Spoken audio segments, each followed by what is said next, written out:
Hi guys, so after I posted Queen Elizabeth the last time, people were saying, do I know what Queen Elizabeth did to Africans, blah, blah, blah. So I said, okay, I'm going to make some research. And finally, guess where I am? Badagry. This is Slave Port Badagry. And we are at Seriki Williams Abbas Slave Museum. And the curator is going to take us around the museum. Follow me as I show you guys around. Let's go. Seriki Williams Abbas Port. Barracoon of 40 slaves sale. Let's go inside. You would not see this anywhere. Nobody's going to tell you the truth. We'll start from there. Okay. Yeah. This is our curator, so he's going to take us round. And this is the man that helped us to locate here. Yeah. So you're welcome. Thank you. My name is Moshood once again. Nice to meet you. What's your name, ma? Miriam. Miriam. With that name, Miriam, I can't tell you where you come from. What's your native name, ma? Me, I don't have one. You don't have one? I used to be a Muslim, so Miriam is a Muslim name. Miriam is a Muslim name. Yeah, my name is Miriam Oyakilome actually. Okay. Yes. Sir, what's your name, sir? My name is Michael. Michael, what's your native name, sir? Abayomi. Abayomi. With that name Abayomi, I immediately know that Abayomi is from the Yoruba. But with your name Miriam, I can't tell you where you come from. It's an Arabic name. With my name Moshood, I can't tell us where I come from. Where are you from? Moshood is an Islamic name. Anybody can be a Moshood. Okay. I just want you to know how powerful African names are. My name is Bamidele. Can you tell me where I come from with that name? Yoruba land. Yes. We African, we have a name that tells story, history, or directory. Through your name, someone can locate you. As an African, through your name, someone can tell you where you come from. But during slave era, slaves don't have identity. They bear their master's name or any name their master wish to give to them. Like when you buy a dog and you give your dog any name you wish to give to your dog. If the white men that is slave, our forefathers retain our forefathers' name, it will be very easy for the black Americans to repatriate back to their people. But because they don't retain their name, it's not easy for the blacks over there to trace their roots. The world know this compound as Brazilian Barracoon. Most slaves taken from this compound were being taken to Brazil, and most of them were Yoruba origin. Today in Brazil, there's a god mostly worshipped by the Yorubas called Yemoja. In Brazil, they call it Lemeja. Eshu, they call it Ezu. Iyalaka, they call it Akaraje. Shango, they call it Zango. That's what you know, there were Yorubas that have been moved from this compound down to Brazil, and they still practice the same culture. And Barracoon is a Spanish word. It means dungeon, storehouse, or slave cell where slaves are being kept.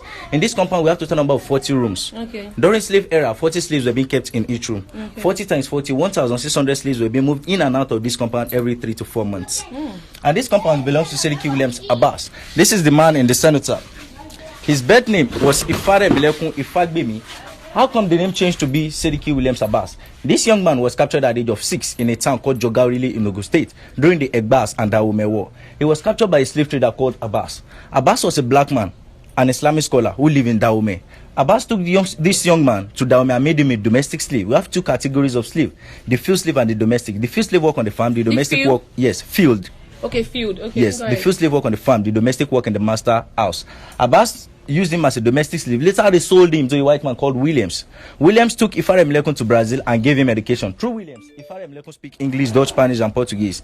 And while working for Williams, whenever Williams is going out for his business, he takes this young man along with him, consciously showing him his business. One day, Williams called him, "Young man, come, let me set you free on one condition. You work for me." And Ifare Milekun grabbed the offer as the only opportunity he has to be a free person. When Ifare Milekun left Brazil, he first settled at Lagos Island, then they called it Lagos Colony. He came to resettle in Badagry in this compound in the year 1840, when the second master, Williams, built this compound in the year 1840. Year 1895, Ifare Milekun was to ban Seriki Musulumi of Badagry. They made him the paramount ruler in Badagry. He ruled Badagry for 24 years. I will tell you much about him when we enter the museum. Let's see this other side. Okay. In the olden days in Africa, we have our own currency that we spend, our own money. If you have 100 naira notes, if anybody have 100 naira notes, I will show you some of this money I want to mention on that 100 naira note. This is 100 yes, naira. Thank you. At the back of this 100 naira note, we have what we call manila. This two covering is called manila, used by the Portuguese. This is yala salt. It's like a precious stone, a white stone, and these are cowrie shells. This is what? Manila, yellow salt, cowrie shells, and tobacco that is for cigarette these days was used as currency then. Thank you. When the European came, they did see all these things I mentioned as money. So they bring in the idea of trade by barter. When they bring in the idea of trade by barter, if European give our forefather one ceramic bowl in exchange of 10 human beings as slaves. Okay. One of these ceramic bowl. We call it breakable plate. 10 slave. We still have 5 plates I will show you when we enter the museum. A then gun, Yoruba call it Ibon Shakabula, was used in exchange of 40 human beings as slave. The mirror doesn't have specific number. The highest bidder get the price. We call it bargain power. The big cannon gun, which is olden days bomb, was used in exchange of 100 slaves. The short one, 40 slaves. The bottle of gin was used in exchange of 10 human beings as slaves. They are not after the liquor in the bottle, but the design on the bottle. I'll show you a surviving bottle 1873 from Vienna, Austria. One umbrella was used in exchange of 40 human beings as slaves. The question is, we Africans or black man, what do we do with the dengon and the cannons? We use it to fight ourselves to get more slaves to sell to the whites. We sold ourselves into slavery. And these two doors have been here since 1840 when this compound was established. It's part of our monument. People all over the world come to see. Yes, what since year? 1840. 1840. Yes. So out of 40 rooms, 38 of the rooms are currently occupied by Seriki Williams Aba's descendants. So the federal government met with the family in this compound that they should retain 2 cells the way it were. So they gather most of the relics and some of these items used in exchange of slaves in those 2 rooms for people all over the world to see. Let's go inside the rooms and see what we have inside.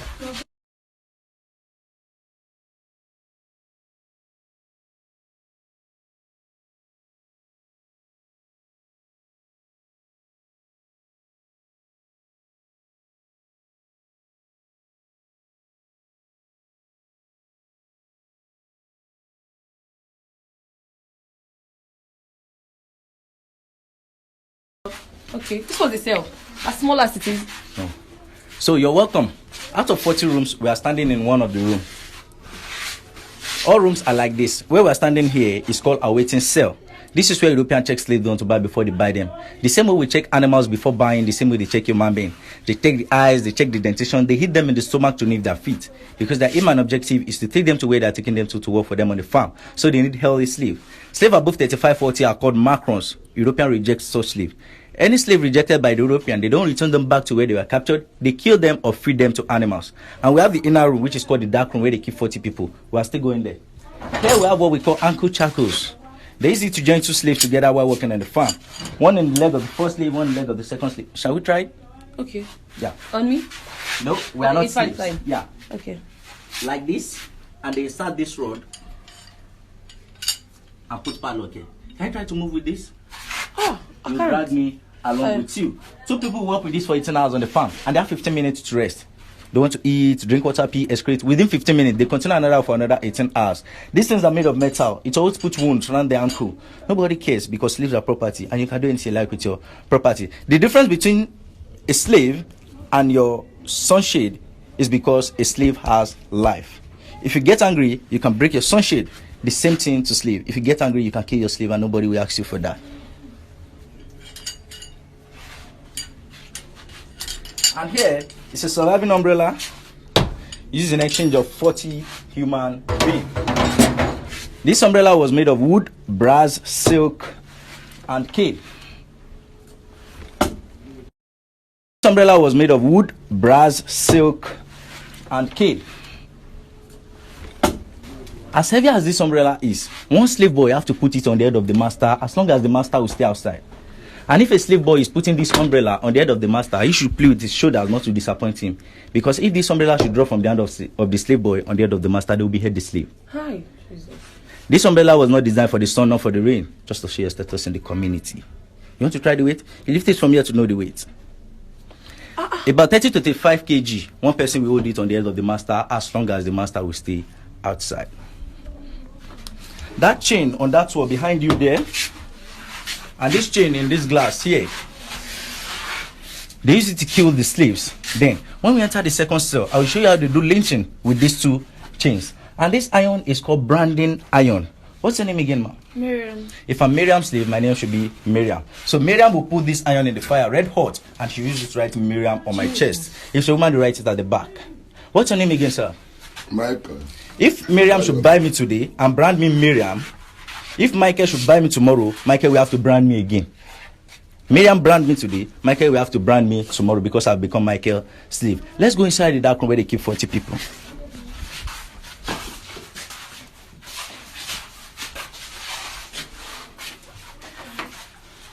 Yeah.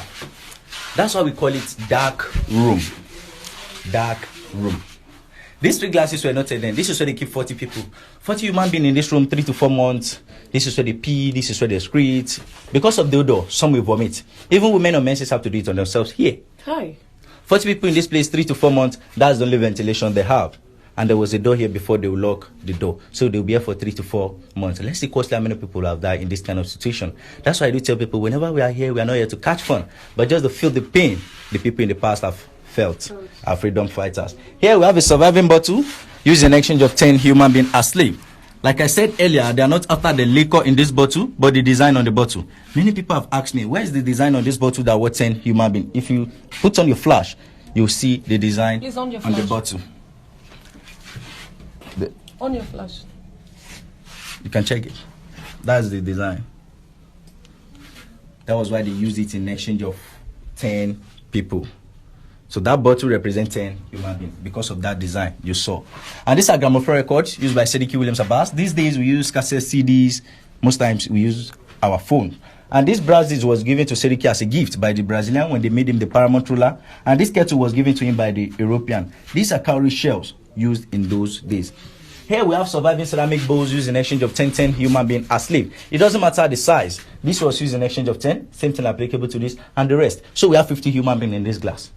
Because Seriki was a Muslim then, this is where they keep his water for ablution, his soup pot, and his drinking pot. Let's see the second cell and see what's inside.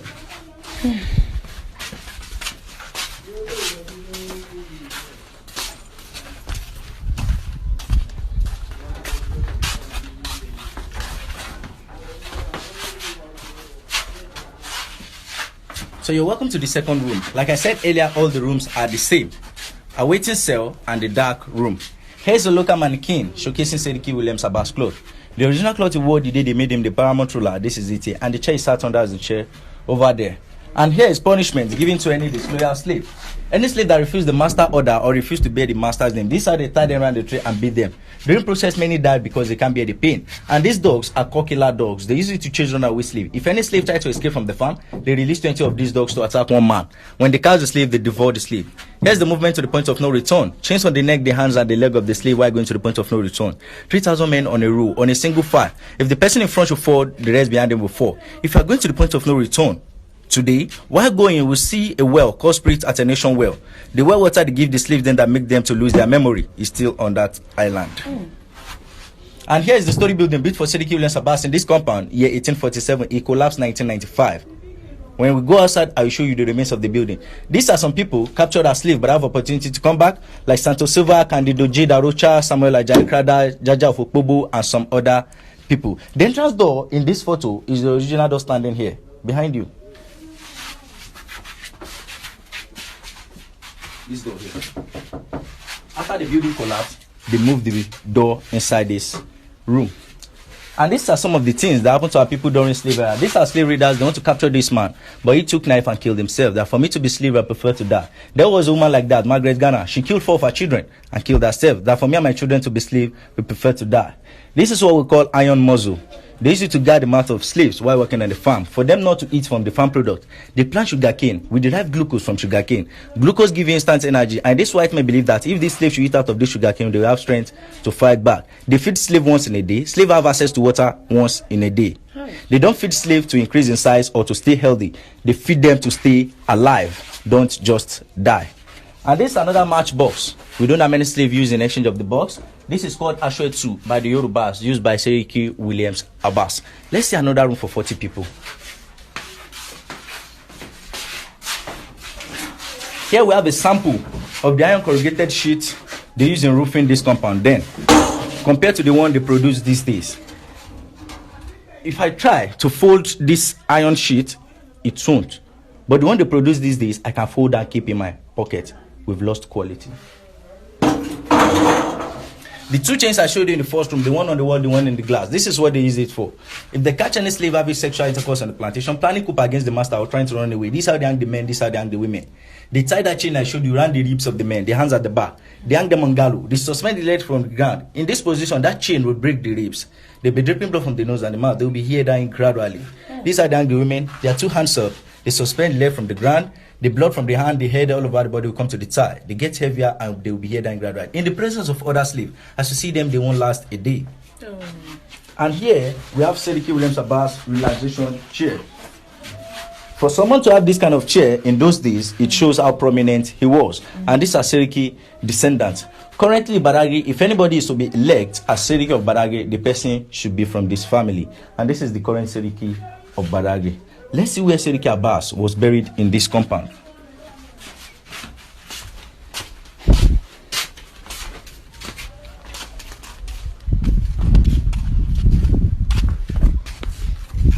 This well was dug in the year 1847 by the slaves. If you look inside the well, they didn't use ring for the well. They used burnt bricks. So they set the bricks one by one. So it was done by the slaves. Burnt bricks. Okay. And the same burnt bricks they use in constructing all the rooms in this compound. Okay. In 1962, the family of Seriki Williams Abbas used cement to hold the walls. Okay. This place used to be Seriki Williams Abbas Court, where he passes judgment to the Muslims community and where he had meeting with any king in Nigeria that want to have meeting with him then. And this place used to be his chamber where he relaxed himself. That relaxation chair was inside this room then. We still have some rooms behind this court. Let's see.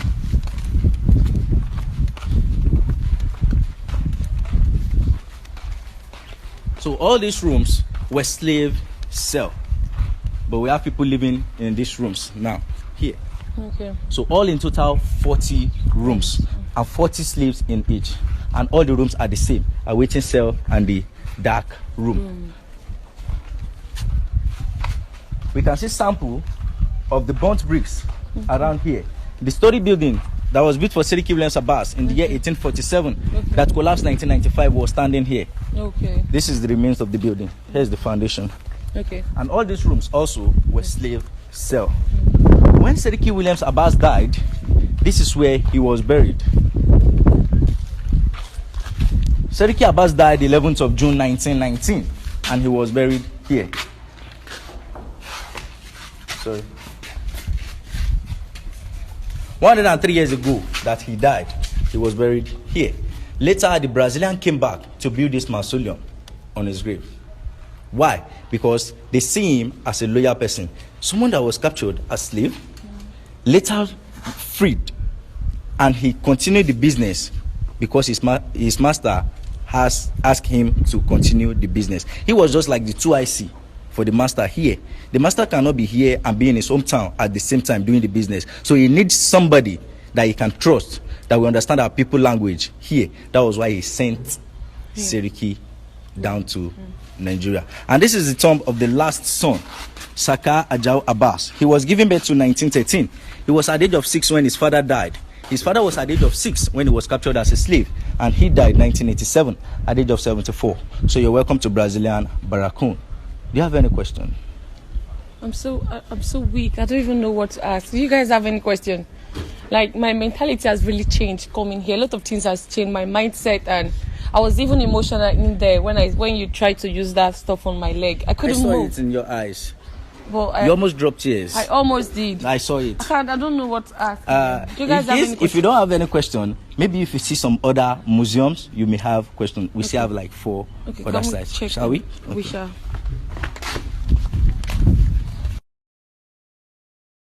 Guys, there's a video that